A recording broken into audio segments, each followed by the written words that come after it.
three favourite landscape photography lenses. 24mm versus the 35mm focal lengths for travel photography. 135 is a portrait lens. We tested 5 Sony portrait primes from 85mm all the way to 135mm here. 3 different portrait lenses instead of 2 that I did last time.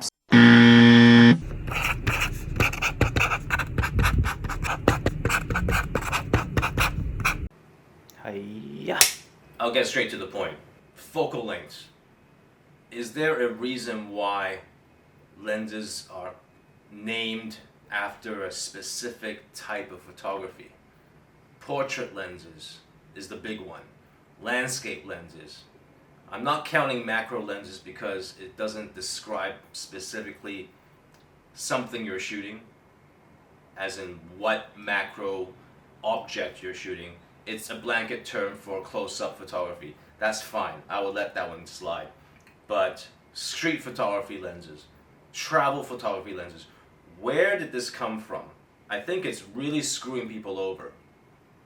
Mainly because, especially for beginners, if you're buying a lens and someone tells you, oh, that's a portrait lens or that's a landscape lens, you would get the impression that that piece of equipment is only geared for that type of photography, which is simply untrue. I'm not sure if the manufacturers are doing this. I don't think they are. If you go to a Nikon or Canon website and you look down their lens lineup, they're not exactly describing their lenses as specifically for a certain type of subject matter.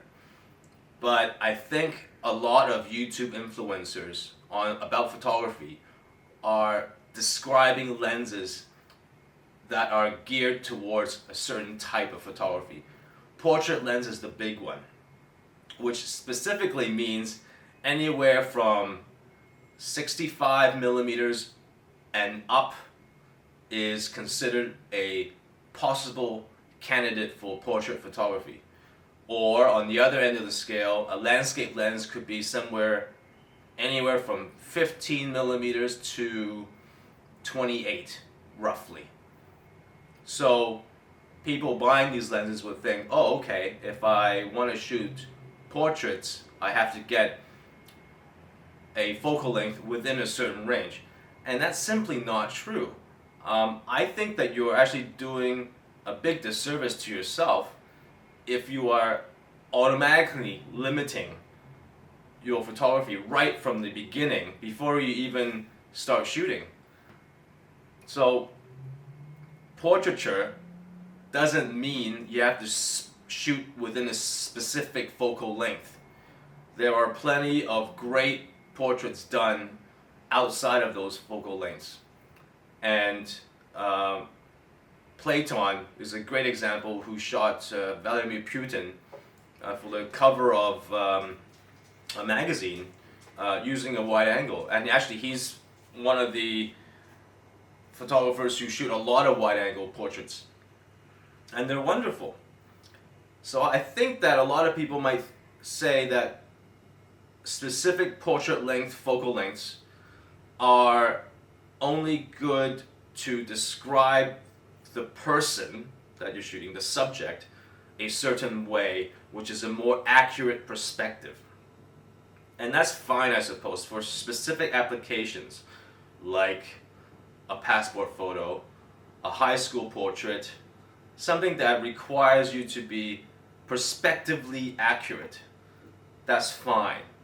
But that doesn't apply to other things like landscape photography, for example. On the other end of the scale, landscapes lenses are generally described as wide angles because you want to capture the grand vistas of an open field or mountains or lake or whatever. And you want to get as much of that as possible, therefore you shoot wide. But then again, you're missing opportunities to use a longer focal length to hone in on specific details on the landscape. So you're missing a lot of opportunities that way. Same goes for portraiture. I don't think there's a rule out there that says that you have to portray someone accurately using a longer focal length. A lot of interesting portraiture can be done with a wide angle. It won't be accurate, but who cares? I don't understand why you need to be accurate in the first place. I mean, this is expression, this is art, this is shooting a person the way you want to shoot them. If you want to shoot them accurately with perspective in mind, that's fine. But I'm just saying that it's not the absolute rule that you have to. So keep that in mind. So instead of saying portrait lenses, landscape lenses, travel lenses, forget about all of that. Just think of focal lengths this way. What focal length you use is determined by the distance between the camera and your subject. It's as simple as that.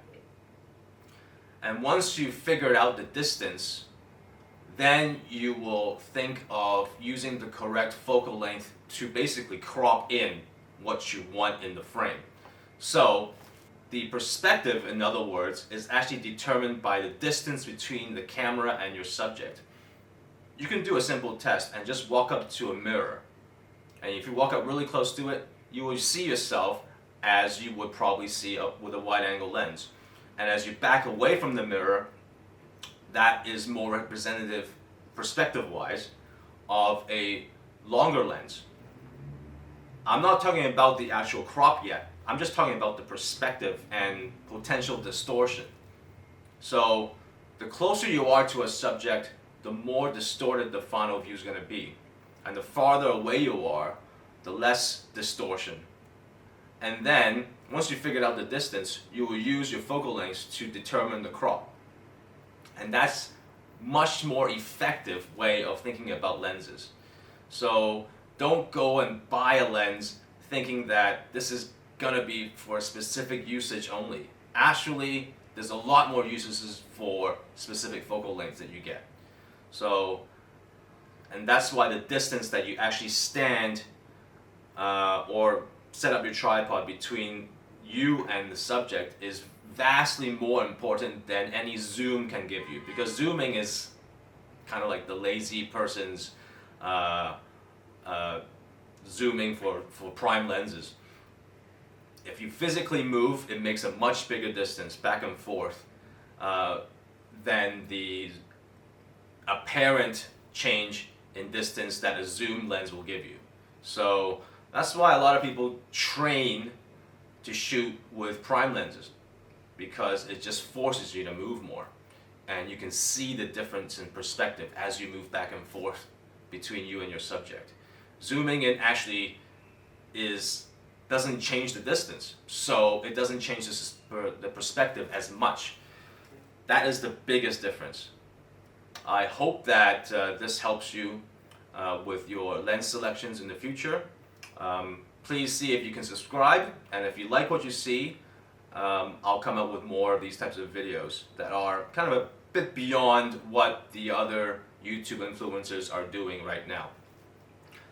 If you have any comments, please write them below. Thanks so much.